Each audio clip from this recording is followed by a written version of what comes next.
네 가지인데 간단히 내가 세 가지만 얘기할게요. 첫째는 예수님이 세 가지 사역을 하셨죠. 가르치고 전파하고 치유하셨는데 이 세 가지 사역을 이 시대에 여러분뿐만 아니라 평신도도 하도록 훈련한다. 자, 첫 번째 세리가 뭐라고요? 예수님의 세 가지 사역, 가르치고 전파하고 치유하는 이 세 가지 사역을 여러분이 하도록 훈련한다. 그리고 평신도도 그렇게 할 수 있도록 훈련한다는 거죠. 자, 그러면 여러분이 궁금할 거예요. 어떻게 하면 이 세 가지 사역 하도록 훈련할 수 있느냐? 우리는 세 가지 훈련 방법을 통해서요. 그 세 가지 훈련 방법이 뭐냐? RCT라고 해요. 이 R은 repetition, 반복의 이니셜이고, C는 concentration, 집중의 이니셜이고, P는 presentation, 이 시연의 첫 글자예요.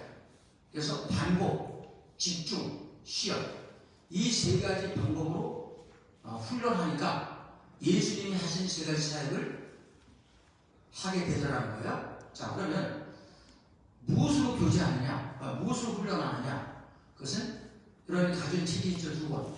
우리가 가진 힘든 영역, 파워 프라시, 그리고 이제 스피드 제자 만들기가 있는데 이 세 권을 가지고 사역자를 만들고 사역을 해요. 근데 지금은 여러분 앞에 있는 두 권만 가지고도 사역자가 만들어지고 사역을 해야 돼요. 할 수 있어요. 그리고 최근에는 이렇게 한 권으로도 사역자를 만들어요. 이거는 기존인자의 경우는 한 권만으로도 사역을 하게 만들어요. 제가 사역을 한다는 말은 개인적으로 복음을 전하고 영접시키고 그 사람을 제자 삼는 것까지 말하는 거예요. 그래서 이렇게 디스리는 세 가지 시리가 있다. 첫째 뭐라고요? 첫째, 예수님의 세 가지 사역을 하도록 훈련한다는 거예요. 가르치고 전파하고 치유하고. 둘째, 세 가지 훈련 방법이 있다는 거죠. RCP, 반복 집중 시연. 세 번째는 세 권의 교재로 훈련하는데 지금은 두 권만 가지고도 사역자 만들고 있고 최근에는 한 권으로도 사역자 만들어질 수 있다.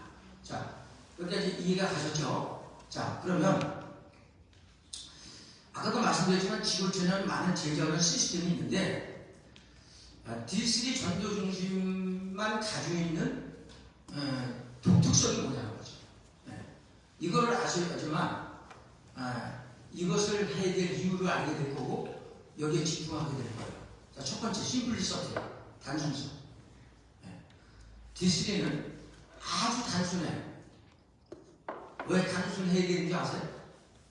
단순 안 하면 반복할 수 없어요. 그리고 반복 안 하면 출현이 안 됩니다. 그리고 결과를 얻어낼 수 없어요. 그래서 단순해야 돼요. 근데 이 단순할 수가 없는 게 우리는 그냥 구원으로 살짝 만드니까 단순하죠. 자, 두 번째, 쇼텀인데, 쇼텀 디스인데 단기성이라는 거예요.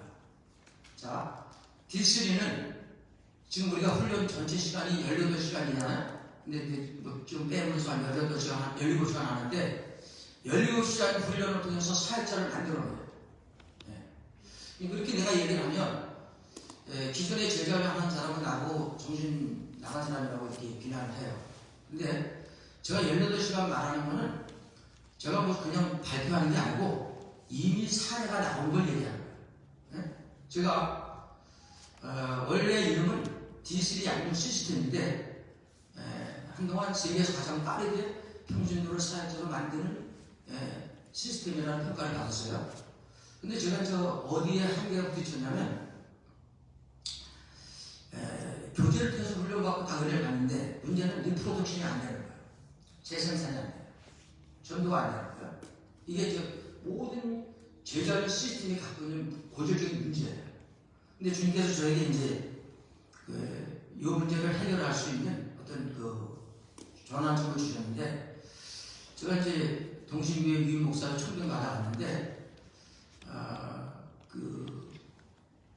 여의도 순복음교회 서부성전이라고 한 1,500명 모이죠. 거기에 담임 목사가 내가 쓴 노인들도 펄펄 뛰는 교회 이야기라는 책을 읽고 충격을 받은 거예요. 그 노인들도 펄펄 뛰는 교회 이야기는 60, 71세, 70세, 65세 먹은 할머니들을 훈련시켜서 그들이 전도하고 양육하고 제가 집회 나가면 새벽 설교도 하고 신방도 하고 목회를 그대로 하는 그런 이제 교회를 만드는 것에 대한 사역 보고서인데 그걸 읽고 이제 충격을 받은 거예요. 왜냐하면 여의도 순복음교회 본 성전의 뒤에서 보면 60% 이상의 머리가 하얗다는 거예요. 그러니까 이게 그 교회만 아니라 한국 교회 모든 교회가 안 보이는 이게 고질적인 문제거든요. 이 고령화되어 있는 이 시대에서 고령화된 교회의 그 인적 자원을 어떻게 활용할 것인가. 네. 여기에 대해서 전혀 대책이 없는데 우리는 참 어떤 간에 이런 사람들을 훈련해서 사역자를 만들고 그들이 목회하는 교회를 만들었으니까 그분이 그 충격을 받고 밤 10시에 전화가 왔어요. 그 마침 그 다음 주에 인천 서구에 있는 아름다운 교회에서 세미나에 참석하고 거기 이제 우리를 지금 여러분이 하는 이 과정을 이제 오픈을 하게 됐죠. 교인들 상대로. 근데 이제 저는 당시 이제 유인 목사를 갔지만 뭐 장모가 여러 명이고 뭐 나도 눈치 봐야 되고 그러니까 제가 안 가고 이따 1시에 온라인으로 사회 발표할 우리 원장이 7시간씩 아니 2시간씩 7번을 가서 훈련시켰어요. 형진도가. 그럼 몇 시간 한 거죠? 난 쉬운 거 물어봐요. 14시간이죠? 그럼 제가 2시간씩 2번 했어요. 4시간이죠? 그럼 전체 18시간이죠. 놀라운 사실. 그렇게 했더니 자기들이 훈련 안 받는 사람들 훈련시켜서 전도를 했는데 여의도 순국의 본성전 포함해서 거기가 1등을 했다는 거예요. 네? 그러니까 대상을 받아서 우리한테 이제 보고를 한 거예요. 그때 제가 깨달은 게 뭐냐면 18시간을 인텐시브 코스로 하면 되는구나. 네? 그때부터 이제 이렇게 하니까 이게 이제 지구촌 곳곳에서 동일한 현상이 나타나고 있어요. 여기서 몇 시간이면 사역자리가 만든다고요? 18시간이에요. 이거는 어마어마한 사건입니다. 그러면 이게 사고의 발생이 전환이 필요한데 지금까지 제기가 변하면 적어도 3년이죠. 근데도 전도 못해요.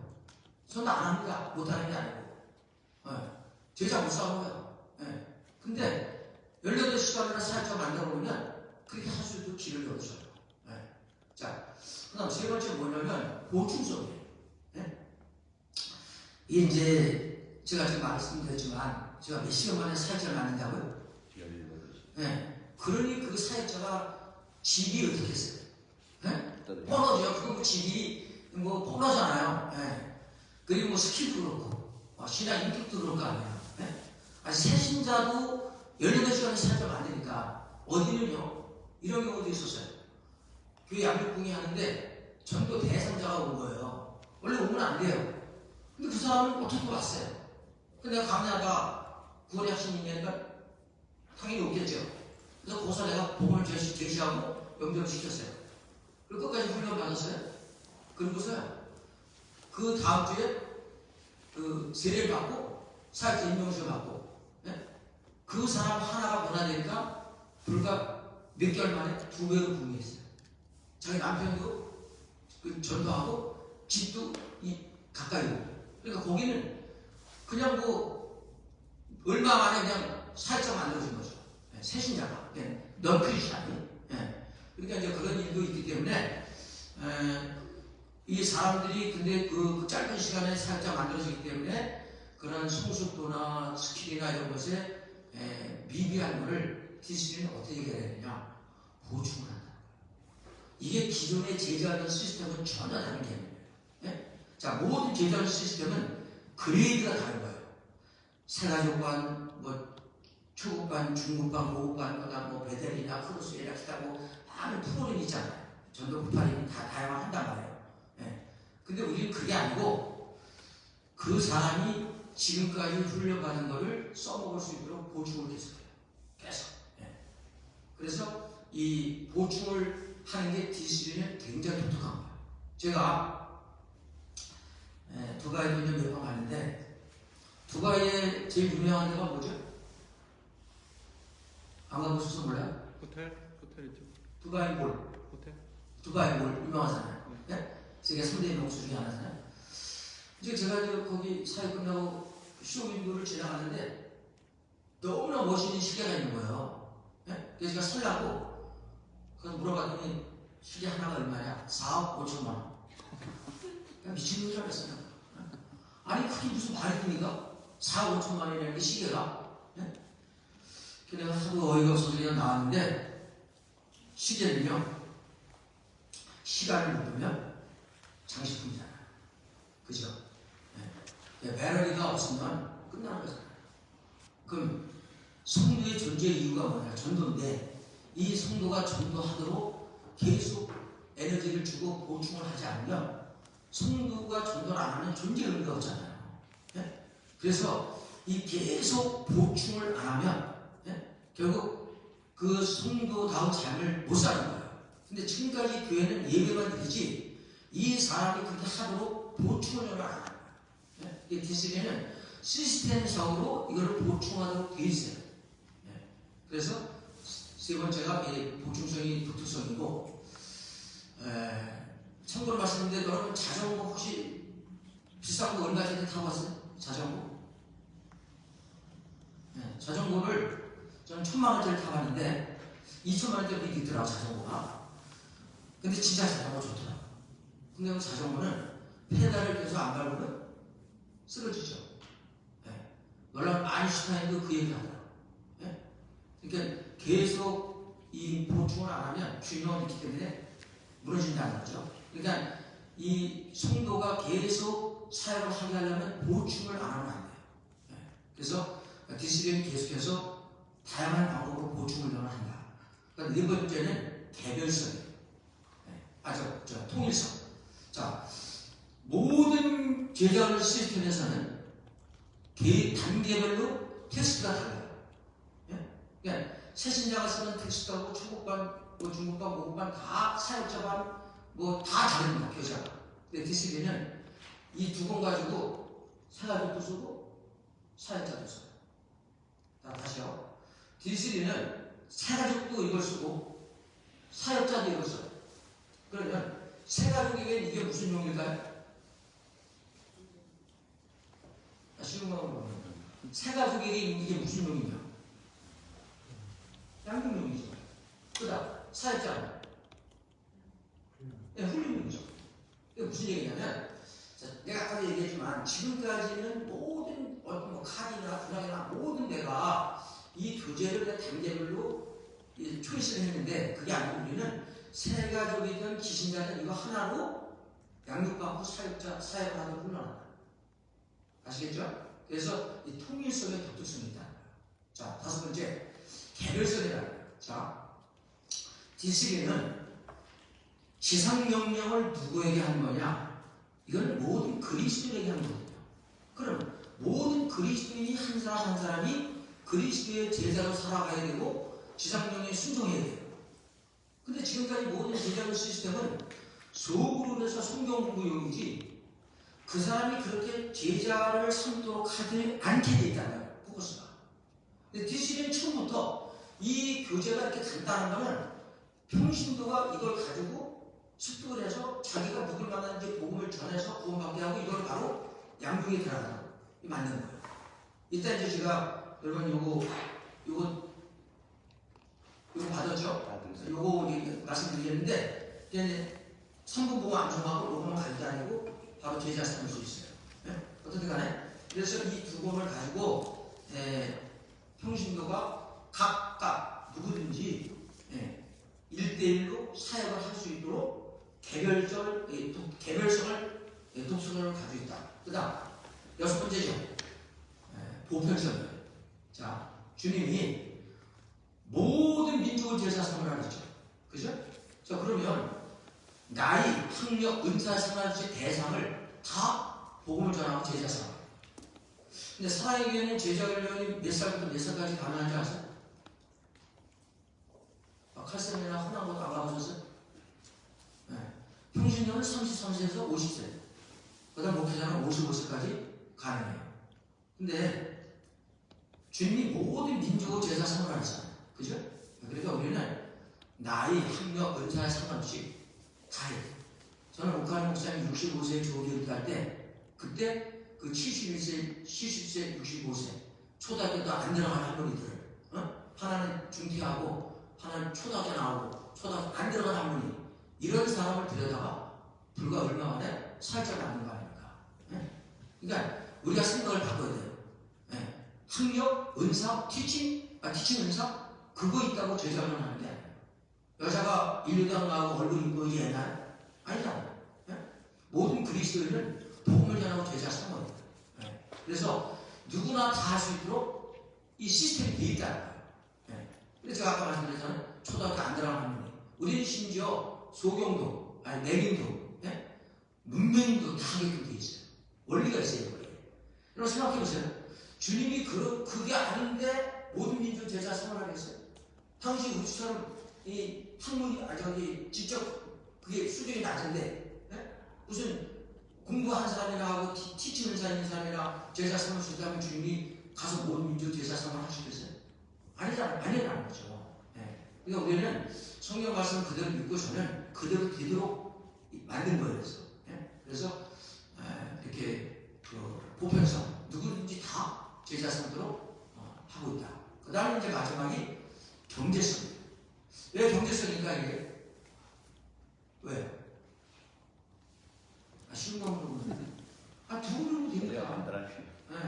간단하잖아요. 두 번이면. 지금 이제 기존 신자는 이거 뭐 한국만으로도 사회자가 만들어지니까 원인이 이유가 있어요. 사회자가 만들어지는 비밀이 이제 제가 다 이제 말씀드리겠지만 성경에 근거해서 제가 말씀드릴 테니까 하시면 돼요. 자, 다시 말씀드립니다. D3 전도 중심 제자훈련 뭐 하기 위해서 제자훈련 한다고요? 전도요. 놀라운 사실은 영국에서 이렇게 크루스 미션, 또 송경호선처럼 전도 현장에 가 있는 목사가 있다는 것은 이건 아주 놀라운 일입니다.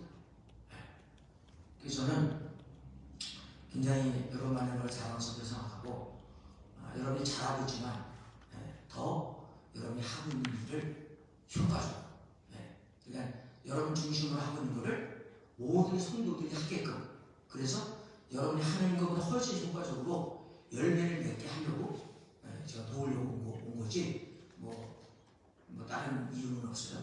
자, 그리고 D3는 첫 번째 뭐라 그랬죠? 첫 번째? 예수님 제자 사역. 이게 뭔지 모르지만 앞으로 사역하는데 방향이 있습니다. 여러분 예수님 제자 사역은 폼이 아니에요. 그리고 예수님 제자 사역은 우리도 똑같이 하라고 본을 보여준 거거든요. 근데 이 제자 사역은 이해가 전혀 안 돼 있어요 지금. 그래서 이 D3는 이거를 정확히 가르쳐 줘야지만 모든 그리스도인이 세 가지 사역을 통해서 복음을 전할 수 있다. 그래서 이 부분을 D3는 중요하게 생각하고 그 다음 어떻게 하면 사역자를 그게 빠른 시간에 만든다고 무슨 방법을 쓰면요? 반복, 집중, 시간. 이 세 가지 방법을 쓰면요 어떻게 하면 사람이 바뀌어요. 그건 일일이 다 설명을 해드릴 거예요. 성경적 근거와 사례와 모든 것을 신학적으로 다 설명을 해드릴 거예요. 자, 그 다음 세 번째 뭐라고요? 세 번째 책으로도 근데 지금은 두 번만으로도 사역자가 된다. 그래서 이번 내일까지 이 전체를 다 100%다 다릅니다. 그렇게 이해하시면 되고 아까 이제 하나 더 말씀드리지 않은 거는 여러분 지금 이거를 안 하고 있기 때문에 말씀 안 드린 건데 제대로 본계도 안 하고 있기 때문에 하는 게 뭐냐면 3단계 보충 3단계 1단계는 기도 훈련과 전도 훈련 시키고 2단계는 청지기 훈련과 말씀 사역 훈련 시키고 3단계는 성령 사역 훈련과 겸손 훈련 시켜요. 그래서 이게 이제 3단계인데 이걸 내가 여기서 얘기하면 여러분 복잡하게 생각할 것 같아서 말씀 안 드리는 거예요. 또 이거는 안 해도 사역자를 만들고 사역하는 데는 아무 지장이 없기 때문에 제가 이거를 하게 된 거는 저와 같은 수준의 사람을 만드는 데는 이 보충 3단계가 필요한데 그렇게 안 해도 아무런 문제가 없어요. 자, 그러면 이제 본론에 들어가는데 여러분이 아셔야 될 게 뭐냐면 사역 패러다임에 따라서 교회는 크게 두 가지로 나눠요. 하나는 목회자 사역형 교회이고 다른 하나는 평신도 사역형 교회. 그런데 지구촌의 교회 99%는 다 목회자 사역형 교회. 자, 목회자 사역교회는 지금 여러분이 하고 있는 교회예요. 저 목회의 주체가 목회자라고. 네? 근데 평신도 사역교회는 뭐냐? 평신도가 주체고 목사는 평신도가 목회하도록 코칭하고 감독하고. 네? 마치 축구선수 팀을 생각하면 돼요. 플레이 그라운드에서 뛰는 선수들, 그게 평신도고, 그리고 그들이 스타 되도록 계속 코칭하고 감독하는 게 목회자예요. 네, 제가 말하는 평신도 사역교회는 바로 여러분에게 훈련받고 필드에 나가서 삶 속에서, 왜? 가수 제자 선언했으니까 그들의 삶 속에서 삶의 빛과 소금의 역할을 감당해서 감동을 주고 복음을 제시하고 구원받게 하고 거기서 제자 선언. 그 사람들이 다시 교회로 와서 또 교회 시스템에서 훈련받고 또 세상에 나가서 변화시키는 이런 이 스트럭처를 가지고 있거든요. 네. 그러니까 이 평신도 사역형 교회와 이게 그런 교회가 있고 지금 여러분이 아는 목회를 다 목사가 하고 그냥 평신도로 예배에 참여하고 그냥 수동적으로 그냥 신앙생활하는 개인적으로 기도응답하고 그냥 조금 여러분의 도움 주는 헌금하고 뭐 그런 정도 하는 그런 목회자 사역형 교회 이 두 가지가 있는데 모든 교회는 반드시 목회자 사역형 교회에서 평신도 사역형 교회로 패러다임 시프트가 일어나요. 그 이유를 내가 말씀드릴 거예요. 그래서 여러분이 제가 하는 이 근거에 대해서 동의를 하시면 여러분은 이제 평신도가 목회하도록 하는 일에 고를 두고 여기다 목숨을 거셔야 돼요. 그러니까 첫째, 주님이 의도하신 교회가 평신도 사역형 교회라는 거예요. 여러분 한번 생각해 보셨어요? 교회 주인이 주인이신데 과연 나는 주인이 원하는 것을 목회하고 있을까? 네? 과연 지금 내가 목회자 중심으로 하는 이 목회가 과연 이게 제대로 하는 목회인가? 네? 어떤 목사는 나한테 와서 목사님 나는 그냥 양치는 목동이라 자는 목장 관리하지 자는 생명을 살리는 이 목회의 본질을 자는 하지도 못한다. 교회 자체가 그냥 목장 관리하는 거지 영혼을 살리는 일을 못한다는 거죠. 지금 이제 여러분들이 교회가 주님이 의도하신 게 생명을 살리는 일을 맡겼는데 지금 교회가 그렇게 안 하고 있지 않아요. 목회를. 근데 왜 그렇게 되느냐? 이유가 있어요. 자, 평신도라는 단어는 헬라어로 여러 가지가 있지만 특별히 많이 쓰는 단어가 라이코스와 라오스예요. 라이코스는 비전문가, 교육을 어디케이티드, 교육을 받지 않는 사람. 그 다음 이제 라오스는 백성이라는 뜻이에요. 근데 키프리안, 튀니지의 카톡의 키프리안이 이 평신도라는 단어를 뭐로 썼냐? 라이코스 씁니다. 그러니까 상대적으로 목사는 교육을 받은 사람이고 평신도는 비교육자, 무식하다. 이게 이제 나눠준 거예요. 그러다가 AD 313년에 콘스탄틴 대제가 자유신교회를 발표하죠. 그래서 어떤 일이 일어났어요? 그동안 신앙의 자유가 없기 때문에 박해를 피해서 숨었던 사람들이 교회로 몰려들기 시작했죠. 그러다가 결정적으로 381년에 데오도시 형제가 기독교를 로마의 국교로 공인을 해요. 지금까지 많은 사람들은 313년을 기독교가 로마의 국교로 공인된 게 아닌데 그게 아니고 381년입니다. 데오도시 형제가. 그럼 어떻게 되겠어요? 오히려 예수를 믿어야지만 혜택을 받는 거예요. 마치 지금 이슬람권에서 기독교를 개종하면 모든 분야에서 혜택을 못 받기 때문에 어려움을 당하는데 또 동일한 현상이 데오도시 형제 때 일어난 거예요. 그러니까 사람들이 무조건 와요. 그러면 뭐 할 필요가 없죠? 전도할 필요가 없어져. 그냥 전도 안 해도 자기들이 살려고 옵니다. 그럼 뭐만 하면 돼요? 설교만 하면 돼요.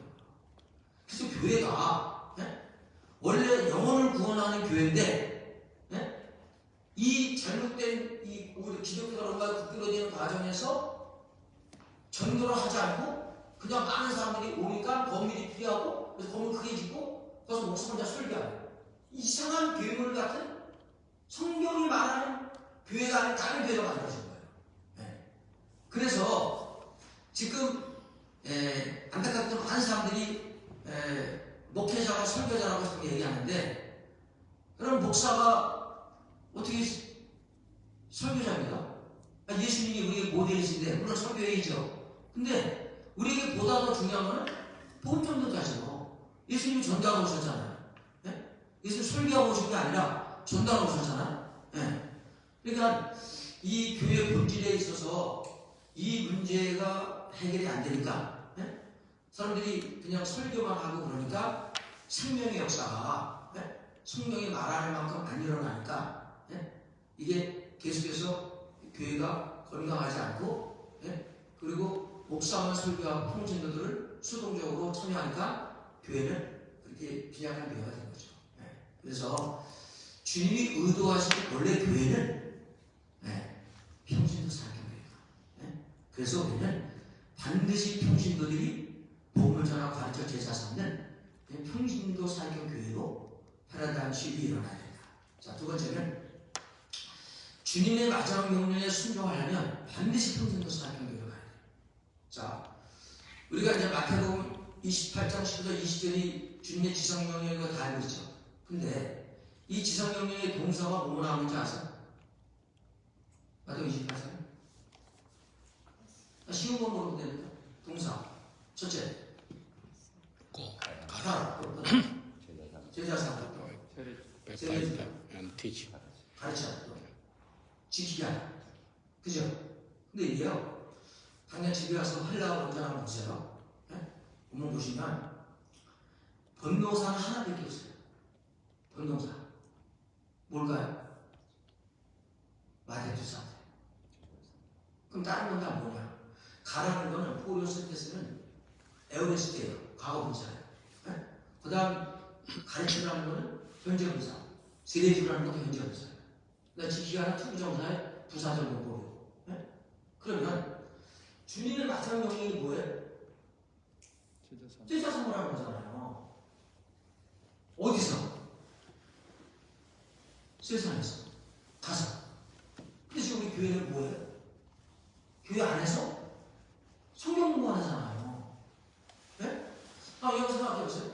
주님의 마지막 명령이잖아요, 이게 지금. 그럼 다른 명령은 안 해도, 안 지켜도. 마지막 명령에 순종해야 될 거 아니에요. 근데 이거 안 한다는 거예요. 네? 그래서 저는, 저도 사실 원전을 보기 전까지는 몰랐거든요. 네? 근데 제가 정신에서 PhD 논문 쓸 때 이걸 원문을 보다가 충격을 받은 거예요. 네?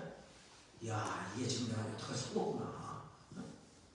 그리고 이게 지금 번역이 잘못됐어요. 지금 모든 번역본이.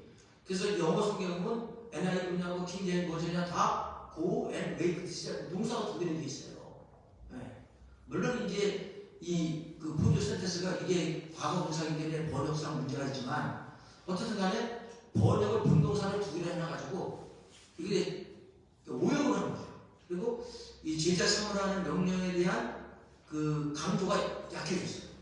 네? 제가 지금 이제 마태가 전도를 말하다는 책을 썼는데 놀라운 사실은요. 성경사 중에 마태복음 28장 19절 20절을 재해석해야 된다고 논문을 발표한 선교사가 있어요. 난 아주 너무 반갑더라고. 네? 그 친구가 그런 얘기 하는 거예요. 마태복음 28장 19절 20절 번역이 잘못됐다는 거예요. 이게. 네? 그러니까 만약에 구를 번역하면 그냥 가는 것만 초점에 맞춰 있지. 여기 와서도 여기 왔는데 뭐는 안 해? 제자 안 삼는다는 거예요. 네? 근데 제자 삼는 거를 하면은 그게 가든 안 가든 다 제자 삼는 될 거 아니에요. 근데 이게 번역이 잘못됐다. 네.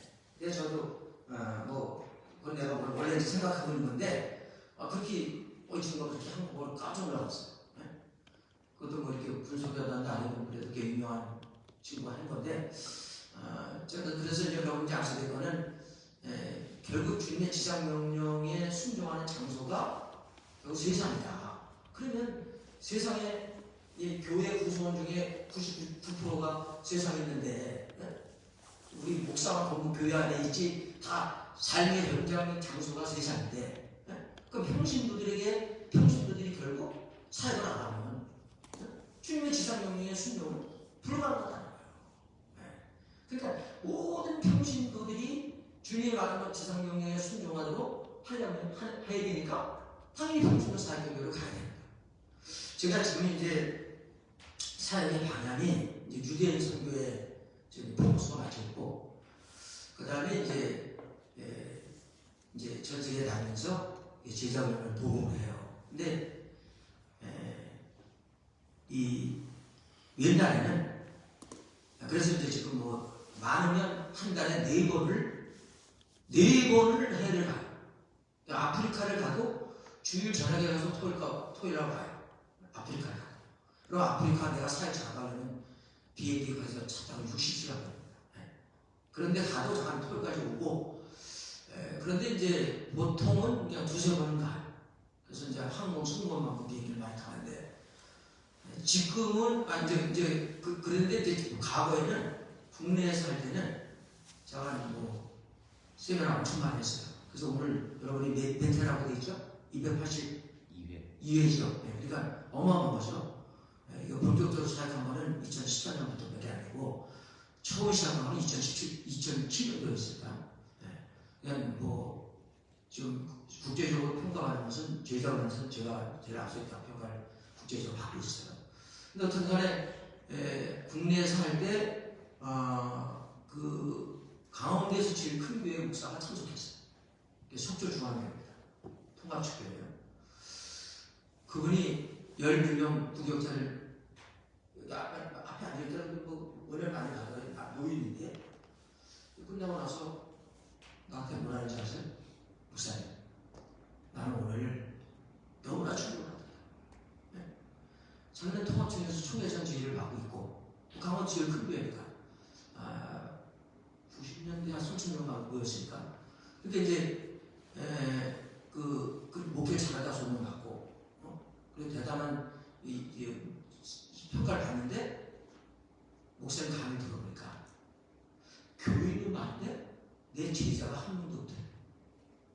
제자가 없더라는 거야. 자기 교인은 많은데 내 제자가 없더라는 거야. 그래서 자기는 충격을 받았다 그러면서 67세에 저를 만나거든요. 당연히 수습하고 나 지금까지 목회가 잘못했다. 나 오늘부터 이제 제자 훈련 목회를 하겠다. 패러다임을 바꾸다. 그럼 이거 어마어마한 일입니다. 이거. 그러니까 내가 그분 은퇴해서 몇 년 돼도 내가 매년 찾아가서 돈도 드리고 식사도 대접하고 그래요. 왜요? 말씀대로 사는 종을 만나니까. 그리고 내가 수많은 사람들을 만나요. 뭐 10,000명 되는 목사들 훈련시키고 하는데 그 사람도 은혜 받아도요. 이게 제일 좋다 해도 못 바꿔요. 그리고 교회 전통교회를 10,000명 되는 교회가 뭐 시스템 바꾸기 쉽겠어요. 근데 이 사람은 자 60, 70대 패러다임 바꿔드릴까요? 엄청난 거죠. 난 그분 진짜 존경해요. 근데 어쨌든 간에 주님의 마지막 명령이 가서 제자 삼으라는 건데 그러니까 내 사역에 있어서 리프로덕션이 안 일어나면 우리는 주님의 마지막 명령에 순종하지 않아요. 그런 제자 훈련은 키가 뭐냐? 리프로덕션. 나와 같은 사람을 계속해서 만들어내지 않으면 우리는 주님의 명령에 순종하는 게 아니에요. 이걸 모르면 안 돼요. 그럼 내가 그 이유는 내가 설명하고 왜 이게 리프로덕션이 반드시 안 일어나면 안 되느냐? 그럼 중요한 이유가 있어요. 이게 여러분 중요하지 않으면 주님의 마지막 명령에 그 마지막으로 한마디 남기시겠어요? 근데 가서 제자 삼으라고? 그 말할 이유가 없어요. 이게 그렇게 안 중요하면 주님이 그 한마디 남겨 가신 이유가 없다는 거죠. 내가 이제 그거는 나중에 말씀드리겠습니다. 그래서 결국 이 주님의 마지막 명령에 순종하게 하려면 반드시 평신도들이 나처럼 사역하고 내가 복음을 전하고 가르쳐서 제자 삼는 일을 똑같이 하도록 해야 돼요. 그래서 이따가 우리 제자가 하는 거 다 자기한테 간증도 할 거고 또 제가 목사가 하는 것도 다 간증이 될 거예요. 참고로 이제 내일 하는 그 선교사는 평신도가 코로나인데도 43개의 처치 플랜트가 있어요. 어마어마합니다. 이게 뭐 많이 모이는 교회는 70명 가량 모일 거예요. 처치, 그 가장 하우스 처치. 내일 보시면 아마 충격받을 겁니다. 어쨌든 간에 그래서 마지막 명령에 순종하도록 하기 위해서 반드시 평신도 사학경 교회가 가야 된다. 그다음 세 번째 건강한 교회가 되려면요 반드시 평신도 사학경 교회로 하려는 것이 알아나죠. 혹시 여러분 그 파레토 법칙이라고 들어봤어요? 파레토 법칙 안 들어보셨으면요 오늘 끝나고 나서 검색책에 치면 파레토 법칙에 대해서 잘 나와 있어요. 저는 이제 그 책을 읽었는데 20대 80 또는 80대 20 법칙이에요. 그 파레토는 이탈리아 경제학자인데 이 친구는 뭘 연구하냐? 전 세계 기업을 연구했는데 한 가지 원칙이 있다, 법칙이 있다. 20%에 의해서 나머지 80% 결과물이 결정돼요. 20%에 의해서. 근데 여러분, 지금 우리 교회는 액티브한 멤버가 몇 프로 되죠? 액티브한 게? 전체 멤버 중에서? 우선 지금 줌 방역을 좀 같이 해야 될 것 같은데 한 분이 안 오신 분이 줌을 보고 싶다고 하면 줌을 한 분이잖아요. 지금 바로 설치하겠습니다. 강의하십시오. 설치하겠습니다. 아, 줌을 안 네. 하시구나. 나 줌을 한 분이 알았는데.